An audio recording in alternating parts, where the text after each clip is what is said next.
Hello, my fellow comic book collectors. Today is Wednesday, and on Wednesdays I do my Q&A video where I basically answer your questions. So last week a bunch of people asked me some questions, and this week I answer them.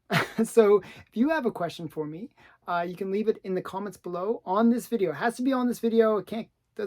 I only go by this video, or if you message me on Instagram, I will add those to this list, but it's only the video questions that are on this video. So there was a lot of questions last week if I go across all videos, but just the video from this specific Q&A video.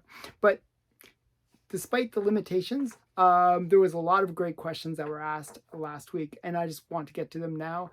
And I think you're going to be impressed because it's going to be a lot of cool Golden Age stuff, some rare coins, some SOTI books, Fiction House, and Fawcett that I'm going to be showing just as answers to these questions. So let's get started. The first question comes from Martin Bow. He asked, what are your thoughts on facsimile editions? Personally, I like them for books I know I'll never be able to afford. I also like them for books that I like, but not enough to see me paying heritage prices they're currently going for. So, facsimile books. So here's my kind of take on it. I don't actually like facsimile books. I'm a bit of a purist, I guess. I don't like second prints, for example. I like first prints, but there is a caveat, and I'll get to that. For me, I'm one of those people that will read it online generally anyways. So the facsimile for me is like something you would read, have it so you can read it tangibly, so since I'm reading it online anyways, it's not necessary for me. But it is necessary for me to have that first book, that first appearance of something. I just love having that in my collection. So that's kind of the way I think about facsimiles. Now, there is a caveat, and I was getting to that. I do like sometimes when they do like sort of a like a reprint, but it's got a new cover and it's like got new art. There was a bunch that were done for it was actually a Canadian publisher, and I showed them in a previous video like last year actually. When I went to the Toronto Comic Con, I bought a bunch where they did these facsimiles, like not facsimiles, they were facsimiles but with a new cover, and the interior cover and the rest were the original comic, just reprinted. But it was kind of cool that they had this kind of artist homage on top, so I kind of like that. It was, a bit of both. So I like that kind of situation where you have this kind of a unique cover that's actually, kind of cool. So that's my rare exception to the rule of not really liking facsimile editions. But I do understand why people would, because, it's nice to have that book in your hand. You can kind of flip through it. And when it's a facsimile edition, you can kind of feel like, hey, it doesn't matter, if it's ruined or not. But funny thing is with facsimile editions, and I shouldn't ramble too much about it, but is they've really gone up in price. There's some facsimile editions that are commanding pretty high prices, like even Action 1 facsimile edition, or the recent Miles Morales one where I could have picked up 20 copies for like, cover price. Those are actually commanding pretty high prices, which seems a little bit crazy to me. But that's each collector has their own interests. So even the facsimile editions can get expensive after a while. Okay, so the next question comes from Robert Class. He asks, hey, I have a question. Do you have all the SOTI books? No. No, I don't. I'm actually missing 1, 2, 3, 4, 5, 6, 7. I'm missing 7. And if so, which ones are your favorite? And if not, which ones are you missing? So I'm going to say which ones I'm missing, and then I'm going to show you some of my favorites. So I'm going to give you both. So the ones I'm missing are Almanac of Crime, number 1, Giant Comics Editions, number 4, Nightingale, which I've heard that there's only 3 in existence. So me getting that one is going to be hard. Then there's Peter Penny and his magic dollar. That was put out by the Bankers Association. I actually, in this last month, in the last 3 weeks actually, um, I've lost twice on auctions for that book. I keep on bidding. Last time I bid on Heritage. It was yesterday, like literally yesterday when I'm filming this. So Monday, um, and I put a bid that was 3 times what the current bid was. So I thought, okay, I should be safe, should be able to get it, and it went above my price. So I was very disappointed. So that Peter Penny and his magic dollar just keeps on slipping through my fingers. I don't know. The other one is Phantom Lady 17. That's one of the ones that's on my grail list of books that I really want to get. I really love that book. Just a great cover. Matt Baker cover, kind of a sexy cover. And then Tween Age Digest #1. And then Christmas or Xmas Comics #6. That's a Fawcett comic. And I actually know somebody that has it, but they want a crazy price for it. But it's a really rare book. So those are the 7 that I'm missing. And I'm going to show you some of my favorite SOTI books. So one of my favorites, I like the sexy girls. So there's going to be a lot of sexy girls as I show this. But this is one, I love this one. This is Blue Beetle number 54. And it's, a Jack Kamen cover. Just a really great cover. I always like this. The girl looking in the mirror and she's getting changed, and you got the stalker evil guy ready to hack and slash. So it's kind of cool. Just a really great Golden Age book. And then I'm a big Al Feldstein fan. And one of the things that was mentioned in the Seduction of the Innocent was headlight covers. And this was a great example of a headlight cover. So this is one of the ones that was mentioned in the Seduction of the Innocent. Cloris Archer. And this is an Al Feldstein cover. What really makes his, I don't know why he does this, but whenever he draws women's clothing, he always makes it look like they're in a wet t-shirt contest. It's like sort of I don't know. It has that kind of look to it. So this is, a headlight cover example. So I always like that one. That was great. I actually want to get that one slabbed because it's such a great one. I believe this is a Matt Baker cover. This is Crime Reporter. This one was such a difficulty for me to get. This one is so sought after. It's just a really great book. Crime Reporter #2, I believe, or #7. No, I'm right. #2. I'm right. What am I saying? Okay, just a really great cover. Girl's looks like she's gonna get shot in the hand, actually, kind of the way the bullet's going. And she's kind of running from this guy. I think it's just a really cool cover. Really hard to get this in high grade because of the black cover. Okay, next one. I always like this one because I'm going to take it out of the plastic so you can see it a bit better. This is Jungle Comics 98. This one is mentioned as Seduction of the Innocent because it's one of those ones where it has suggestive pictures. And it's interesting because it's like the guy's shoulder is supposed to look like a female, it's supposed to be suggestive of a female body part. So that was why it was like corrupting the minds of kids, with sexual content. So it's just really interesting book. I always like this one. So this is Jungle Comics 98. So, and a great jungle comic cover too as well. I like my jungle girls and stuff like that. Speaking of girls that I like, next one is Reformed Schoolgirl. I love this one. And it has a bit of a Canadian connection. She was Canadian figure skater, and she posed for this cover. It's just a really great one. I just like it because it's just such a crazy cover.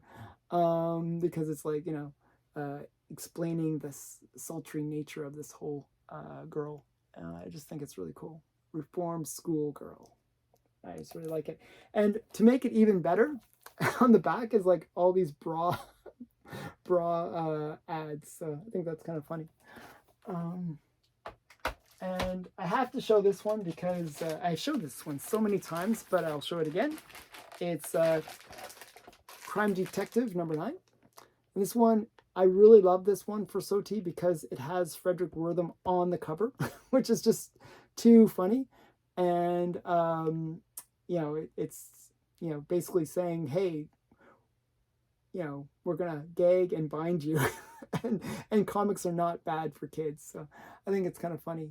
And this is also the highest graded copy of this book. And it's really rare. It's like there's less than 10 on the census. And this is also a Promise collection. So this is one of my favorite from my collection, just for all those reasons. It's just such a cool book. And more Jungle Girls. I like Rula. So this is Rula, another Jack Kamen cover. And it's just a great jungle-y kind of thing. I think it's referenced because of the historical, like there's some historical thing in it, because they had to sort of balance, like Fox would do these things where they try to balance out all their suggestiveness and all this kind of lewd stuff that they would do, and like over violence, extreme violence, I should say. And they would put like some educational thing in, and I think the educational thing that they put in was really silly. I think that's why it got mentioned. So yeah, this is Rula number 22. Just a really great one. And as I said, I like my sexy girls. So the next two are both kind of sexy girls. This is Women Outlaws. And, this is just Women Outlaws number 1. Kind of a cool book. Rare and cool. I really like this one. I like the kind of can girls on the cover and girls with guns and stuff. It's kind of cool. And last one. Some more girls with guns. This is Crimes by Women, number 3. And it's just a really cool book, showing lots of leg, this whole prison break kind of thing. I really like this cover. So yeah, this is Crimes by Women, number 3. So another SOTI book. And it has, interior of it has like both lingerie panels and electrocution panels. So lots of really great classic golden age items. So those are some of my favorite from my SOTI collection. There's about 150 in my SOTI collection, so it's a pretty big collection. A lot of the ones that are along the bottom here are from the SOTI collection. So, and then the rest are in my office. So I really love my SOTI books. Okay, so the next question is from Polly76. Can you please show off some of your Bulletman books? Thanks for the great content. Well, thank you for appreciating my content. Okay, so I'm going to show you a bunch of Bulletman related books. We got to start off with the beginning, if that makes sense. For Bulletman, the beginning is this book. Nickel Comics number 1. And this is the first appearance of Bulletman. And it's just a really great first appearance, like a World War II cover. He's flying through the boat. It's really impressive. And it's really great when you have that first appearance, guys on the cover showing his action, like what he can do. And I just think this is a really great cover. So this is a Nickel Comics number 1 from 1940. Really great book. And then we got Bulletman's sidekick, I guess, kind of, is Bullet Girl. So this is the first appearance of Bullet Girl. So this is Master Comics, number 13. And it's like, not only you got Bullet Girl on the cover. Oh, my throat gets dry. You got Hitler getting punched, and they form a swastika, which is kind of cool. It's a really great cover. Okay. Hopefully my throat will allow me to do this. My throat's getting really dry. Okay, so this is another one, Bulletman 15. Another really great Bulletman one, with Bullet Girl as well. I like for Bulletman, it only ran 16 issues. But I like the ones where it shows both Bulletman and Bullet Girl on the covers. I'm trying to get the full run. I don't quite have it yet, but this is Bulletman 15. And if you watched my video from yesterday, and I want to say a couple things. When I did my video yesterday, there was a pile of comics that I did not show. So if you wait till the end of this video, I'm actually going to do a little bit of a bonus at the end where I'll show some of the comics that I got at the Comic-Con that I didn't show in the previous video. So got to stay tuned for that. And this is Bulletman 16. So this is the last issue for the run, Bulletman 16. It's great. Elephant cover. Too bad there's no Bullet Girl, but Bulletman's, doing some cool stuff too. So that's Bulletman 16. And don't know where I put my Bulletman #1. I do have Bulletman #1 in my collection. I just don't, it's in a box that's buried. But this is Bulletman #2. It's a really great cover. I really like this one. You see Bulletman and Bullet Girl together. She's looking very sexy. This is a Macro Boy cover. It's a really great one. 7.5. It's a nice high grade too. But too bad it's restored, but the restoration is really small, actually. It's just like a slight restoration, and it's like almost removable. Probably I could maybe get a 7.0, maybe 7.5 still, if I remove the restoration. So yeah, so that's Bulletman #2. So those are the ones that I had handy. There are a couple more in my collection for Bulletman, but those are some of the great ones. I do have Bulletman #1 in a box somewhere, and I have to pull it out someday because I'd like to keep them all together. But yeah, so that's my Bulletman stuff. Next question comes from Sindicato Megalito Metalico. I hope I'm not brutalizing that too much. It's one of those made up names. What is your favorite Fiction House Golden Age series and why?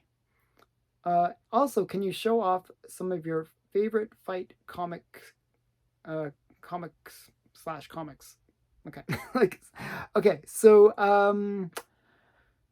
of the Fiction House series, so just so you know, Fiction House had a whole bunch of series. They had Wings, they had Ranger Comics, they had Planet Comics, they had Fight Comics, they had, what else? Did I say Rangers and Fight? I think I got them all. All the major ones. Well, of those, my favorite is Planet Comics. And the reason I like Planet Comics is it had a lot more good girl art than some of the other series did. And that's kind of why I like it. I like it for the covers. And it also had that sci-fi element to it. Now, Fight Comics had some really amazing covers. So, sadly, this is something I was going to do a video about, but I'll mention it now. I actually had the hula one, which is, I think it's Fight Comics 35, where it's like the suggested nudity, like she's actually got a hula and that's it. Like she's just wearing a hula and it covers her. But that one I actually had on order and they lost it in the mail. So I'm very sad about that. I'm still searching for it. But I will show you the ones that I do have in my collection.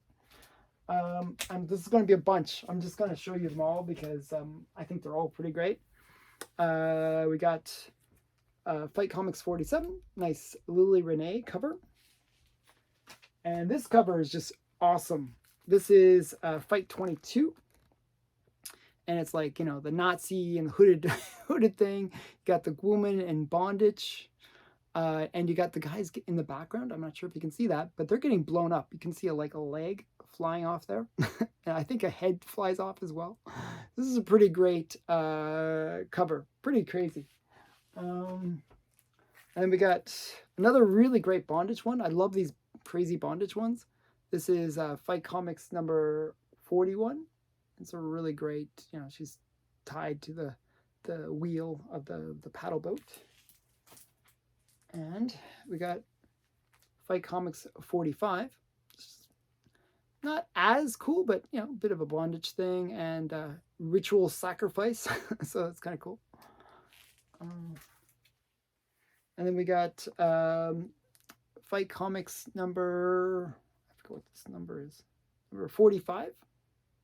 That's kind of a nice one. And then we got Fight Comics 49, which is a nice Jungle Girl cover. So, Tiger Girl. And we got Fight Comics 61. And Fight Comics 63, another Jungle Girl. Tiger Girl cover. And then we got 67. I believe this is, no, I was going to say it was somebody, but it's not. But this is Fight Comics 76. This is a Maurice Whitman cover. I like Maurice Whitman, so it's kind of cool. And I think it's really funny because it has gorilla bondage. Why do they have this gorilla bound or ape, bound? It's kind of funny. Then we got Fight Comics 77. I like these jungle ones as well. But Fight Comics had some really great stuff. This is Fight Comics 80. Another Maurice Whitman. And Fight Comics 86, which is the last of the run. And I have one more to I have 3 more to show. Actually, I'm going to grab one. I realize I didn't bring it over, but it's a really great one. This is Fight Comics 21 or 31, yeah. And it's a decapitation cover. You can see the guy. His head is literally getting decapitated, which in the Golden Age was really rare. You didn't act like, they would suggest things, but they would never actually show decapitation. Well, this one does. This one doesn't hold back. It's like a great propaganda cover too, because it's like, the Japs getting their heads chopped off, literally. So yeah, pretty violent cover. And then we got 2 more. Really cool one. Actually, I have a bunch of Fight Comics on order, and they're coming soon. But we got Fight Comics 44, another really great bondage one. She's on the wheel. I really like these crazy bondage ones. And speaking of crazy bondage ones, this is one of my favorite from the Fight Comics run. It's Fight Comics number 27. And actually, I'll take it out of the plastic so you can really see it. It's just really great. She's like tied to the the propeller. And it's just really great. Such a crazy cover. So yeah. So that's Fight Comics 27. So that's my Fight Comics collection. I actually have a few more that are coming in the mail, as I said. And there's a few more that are in boxes. But I'm trying to get kind of all the key, cool covers from Fight Comics. Still have a bunch to go. There's still a fair number that I need to get for my collection. But yeah, it's a pretty great run. As I said, it's 86 books. There's a lot to get. So yeah. Okay, next is from Lyle Hobson. I've been looking for Wings 37. So more Fiction House question. Where would I be able to find a copy of Wings 37? So Lyle, I actually did searching for you, and I found if you go to eBay, there's one right now on eBay. That was the only one I was able to find. It's in a 7.5, which is a nice high grade actually, and it's $5.25. So that's actually a pretty reasonable price for such a high grade Wings 37, if that's what you really want. So it's a reasonable price, I would say. So he also asked, I'm also looking for UK or Canadian newspapers dated from 1954 to 1957. I'm looking to complete a newspaper comic strip called Space Captain Jim Stewart by Bruce Cowell, who was born in 1920 and died in 2012. Who was born in Canada but worked in the UK. I need about a dozen strips to complete. Thank you.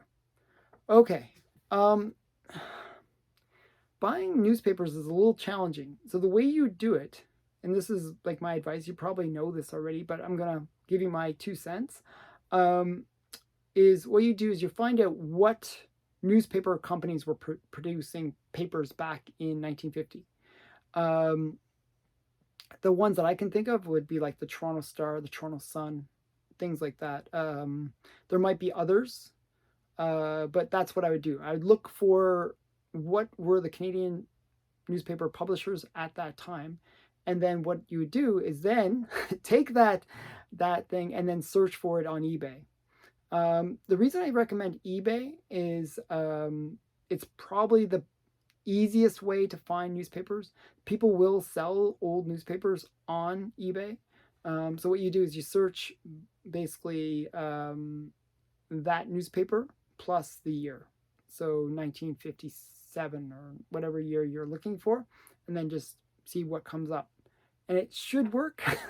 I'm not guaranteeing it, but that is one method of doing it. So good luck. It's a challenge to get those newspapers.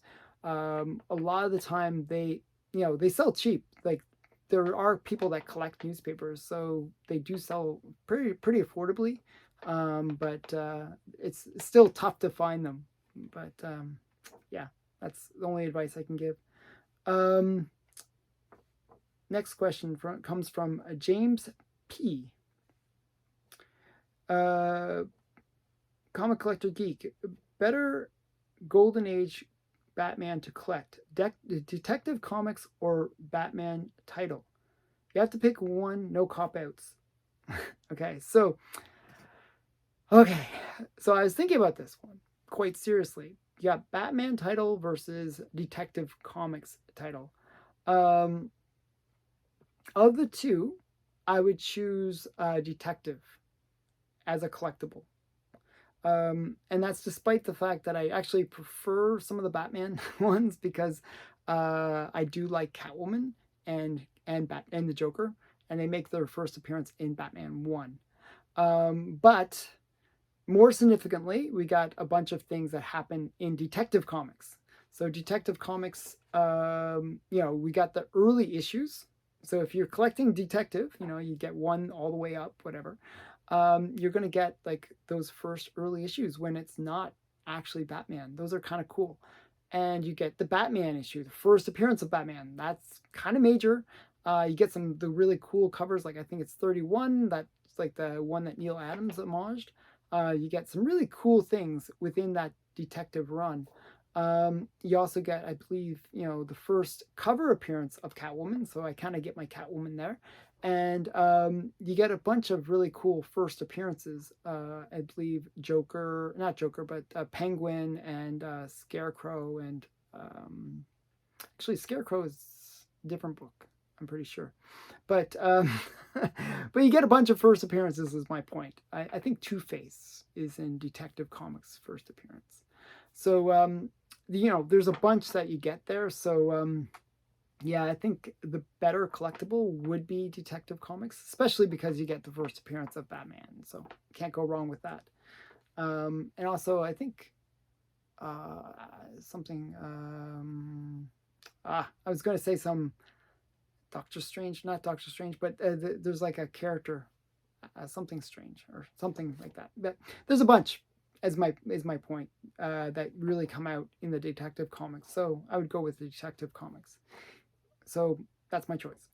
You can tell me if I'm wrong in the comments below, and we can have a debate. Which is better, Batman or Detective Comics? So yeah, the next question comes from Comic Mag Musings. Okay, Alan, let's see some of your most treasured coins. Which of your US coins are your favorites? Okay, so I kind of do both of those by just showing a few coins. Actually, it was kind of funny. There's a bit of a story behind this. So all my treasured coins are in two safes that I have. I actually have like a bunch of safes, like these fireproof safes, because I really do treasure these coins.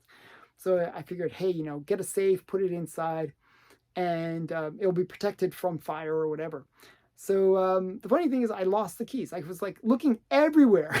Where are my keys to open up the safes? I couldn't open up the safes. So I did manage to find, after looking for a little while, the keys to get in the safes. But that would have been really bad if I never found the keys. So I did find the keys. It was pretty buried. I don't know why I put the keys where I did, but I did find the keys in the end. But we're going to start off with when you say most treasured, I actually think of sometimes money isn't really the point for me. It's not about money. It's about sentimentality, or like treasure to me is like something I value, even if it's not, necessarily the most valuable coin. And this is kind of one of those coins that is a little bit of both. It's really weird, and I'll explain it. So this is a special. This is a coin from 1951. It's a Festival of Britain. Okay, and my grandfather would we would go over to his house in Halifax, and we would visit. And he knew that I loved coins, and he would every so often he had like a bag full of coins that he, you know, change that he had kept for like 50 years or something. Like, he had like all these old coins, and he would give me one every time we visited. And he had this one coin in sort of a special area, and he when I saw it, I was so excited about it. Like, I thought it was the greatest coin ever, because it was just so big in my mind. Like in my mind at that time, like when I was young, gold and silver, even like small amounts, were super valuable. Like, must be billions of dollars in my childhood mind. Well, this coin was silver coin. Is just so big. Like, it's a really big coin.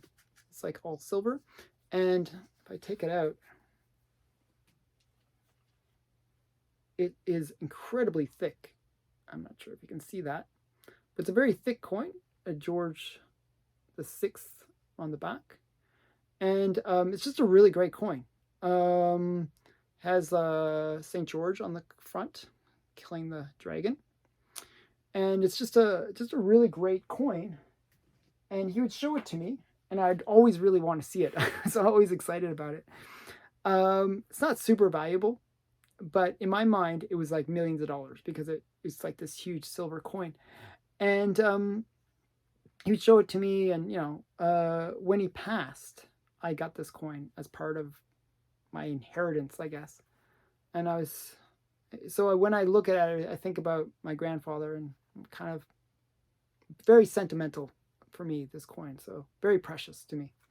So yeah, he's one of the people that kind of really encouraged me to collect coins and to become a collector at all. So I very sentimental about that one. On the other side, my grandmother, she gave me a special coin as well.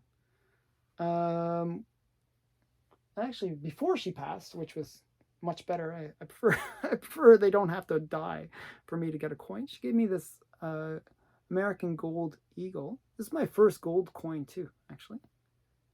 It's like in really great shape. It's like from 1882, I believe. I can no longer read the date with my vision. So yeah, just a really great gold coin, and that's kind of precious. She's passed as well, but just a really great coin. It was my first gold coin. I was super excited when she gave it to me. The next one, a sec here. Oh, I got that by accident. Is the first one that I got as like a series of coins that I would get. Another gold coin. This is my first Canadian gold coin. As I drop it on the floor. Oof. Thank goodness it's in the case. I didn't realize it was going to pop out so easily. Canadian cases sometimes a little iffy. This is from 1985. This was the first gold coin that I got. They would do these proof coins. Hopefully not too bad for dropping it on the floor. Oh, silly. And it has Queen Elizabeth on the back. You can see it's quite nice. So this was like my mom would buy me a gold coin every year for Christmas. That was like the big gift that I would get. So this was the first in that, like a nice little case, you can see. And I would get that every year. So, and I've been getting it, like my mom still does it to this day. It's like one of those things that she always does for me. It gives me a gold coin every year, so it's kind of nice. And I've been getting those since 1985. So I have a like almost I have even the ones before it now. So I have a complete gold Canadian gold collection of these. Their face value is 100 Canadian, and there's a really kind of cool thing. They're about half an ounce to a quarter of an ounce depending on the year. Like they kind of got a little smaller in some of the years. So yeah, so this one is the 1985 one, but I have, as I said, like so maybe 30 of them. No, maybe more than that. I can't even count. 40 of them. Wow. I have 40 of these gold coins from all the years that I've been getting those. So those are some of my most precious ones. They're kind of, there's actually another set that I'd like to show, but I can't find it. It's in one of the chests, which is hidden up above, and I'd have to kind of dig to get it. So but it's basically a 1967 silver set, which is the uncirculated set. So at that time, so it was the last silver set for Canada. The 68 set was 50% silver, so it's a little different. But a little bit of coin knowledge there. Yeah, so that set was the thing that really got me started collecting it all. So yeah, so those are some of my favorites. Next question is from Bailey King, or Gary Bailey King. He wrote, "Dear Alan, what you did with the JSA could you do for either Captain America or Captain Marvel and Marvel Family? I had quite the Golden Age collection, but before college I sold them at Albany Comic Con. I wanted to get them back. And reminisce besides. Reminisce besides. Sorry, reminisce. So I brought those books. There's a bunch in here. So I'm going to show you a bunch of Fawcett Captain Marvel related and Marvel Family related books. Just because, and I have more. I just brought a bunch. But I figured this will be kind of cool still. The first one I'm going to show you is this one.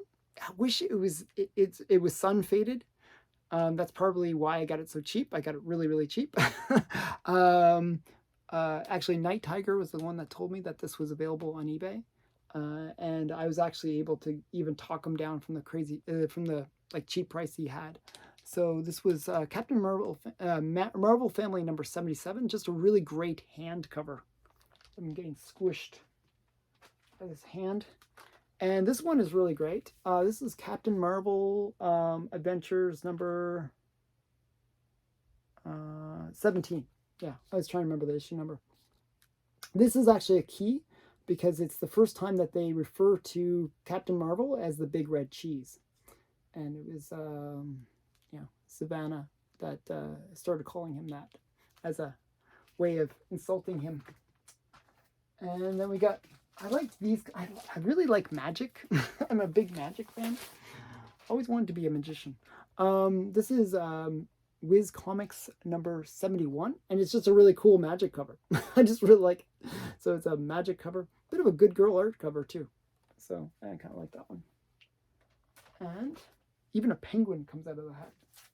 And then we got Captain Marvel Adventures number 150. This is a rare issue. It's the very last in the Captain Marvel Adventures run. It's quite hard to find. It's the wedding cover and everything. It's kind of cool. So very hard to find this one, actually. So this is Captain Marvel Adventures number 150. And I like my political incorrectness. So this one is kind of a cool book. This is Captain Marvel Adventures number 48. This is the last appearance of a Steamboat who is kind of a cool Golden Age character that used to be the sidekick to Captain Marvel.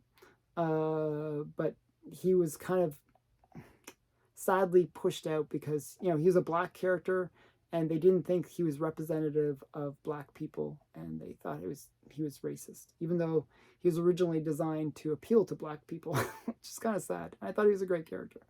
But Steamboat was removed, and this was the last appearance of Steamboat. And so, number 48. And then we got Captain Marvel 22, first appearance in cameo of Mr. Mind. So kind of a cool book. And then we got Captain Marvel 26, which is the first appearance of Captain Mind. So this is where you actually get to see Captain Mind. He's not actually named as such, but he is fully displayed, and he makes a pretty thorough first appearance. So this is the first appearance of Mr. Mind. So yeah, number 26. And I figure I should show some other related ones. This is Mary Marvel, number 1. I always like this cover. I'm a big Mary Marvel fan. I just think she's great. That's that one. And another big book is Marvel Family, number 1. First appearance of Black Adam. This is really great. I like this cover especially because you got the wizard, and then you got all of them lined up, and they're like, you know, ready to form a Marvel family as a team kind of thing. I just think it's a great cover. And despite what people might say, this is actually the first Black Adam cover. And I'll explain that. Down here, it says Black Adam. See? He's on the cover. Just a joke. So, you know, Black Adam strangely only appeared in this comic during the Golden Age. So it's kind of funny that he wasn't on the cover, but except for his name. So, and then we got Captain Marvel 78. And this is just a really great robot cover. It's also the first appearance of Mr. Atom, which is this robot guy. So kind of a cool book. Captain Marvel 78. And another great cover with that robot was in number 81. And it's just a really great one too, where he's kind of, you know, with the rock and stuff. I just really like this one. It's so nice. It's a black cover. These black covers are really hard to get in high grade, but it's really cool. So, and what else we got? And then we got I Like Mary Marvel. So you got to have her first appearance. This is Captain Marvel number 18. It's just a really great painted cover with, I think it's CC Beck that did the cover. And just really great. I just really like, you know, seeing all them on the cover. And it's rare to get that where you got the two things not cut out. Because usually on this book, these two cards get cut out. And I really like it. It has Bullet Girl on the back. I really am a big fan of Bullet Girl. She's so quirky and weird. I just really like it. So Bullet Girl on the back, Mary Marvel on the front. Okay, so that's those books. I believe. A sec here. I'm gonna kind of bury my notes. So those were a sampling of my Captain Marvel collection, and I actually have about 20 more in my collection.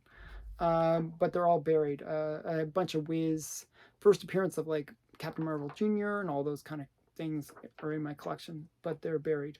I'd have to get them. So I figured though I'd show some examples, and hopefully you like the covers that I showed. Thanks for watching. But as I promised, there is a bonus for all the people that made it through 43 minutes. It's insane. If you made it this far, you made it to the bonus section. These are the books that I forgot to show when I was doing my video yesterday of all the all the books that I got from the Toronto Comic Con. So these are the Toronto Comic Con books that were missed. I met with Dan Parent. So this is Dan Parent, and he did these Comic Con exclusive ones. This is like with Sabrina, the Teenage Witch. It's kind of cool. And I really like this one. This is another Sabrina the Teenage Witch. This is the Canadian variant. You can only get this at the Canadian Comic Con. I thought it was kind of cool. And he signed it for me. He signed both for me. And another big book that I talked the guy down on, I really was excited to get this one, was Detective Comics 1000. This is the Alex Ross cover variant. And this is mint. This is like the guy kept it insanely well. He wanted 250 Canadian. I talked him down to 200. So, and it's really great. It's definitely a 9.8, maybe even higher. So beautiful, beautiful condition. And then the last one that I didn't show, which I should have shown, is Avengers 70. Now this is the first appearance of Hyperion, who's just been announced to be coming. There's an actor slated to play the role of Hyperion in the next one of the movies. I forget which one, but yeah, just a kind of cool first appearance. And I got it for, I actually talked the guy down to $80 Canadian, which is about $60 US. So it was a pretty good deal. This now, and this is in a like 8.5 grade. It's like really high grade too. It looks so beautiful actually. It's very flawless looking. I think it could even get a higher grade if it was pressed, maybe, because there's no spine ticks or anything. So just a very beautiful copy. So yeah, so that was my little bonus section. Thanks for watching. If you have a question that you want to ask me, please put it in the comments below. And I've also hit the 2,000 mark. I hit it today, literally.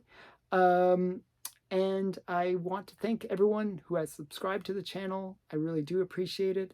And to show my appreciation, next week, I will be doing the announcement, like a special video on Tuesday of next week.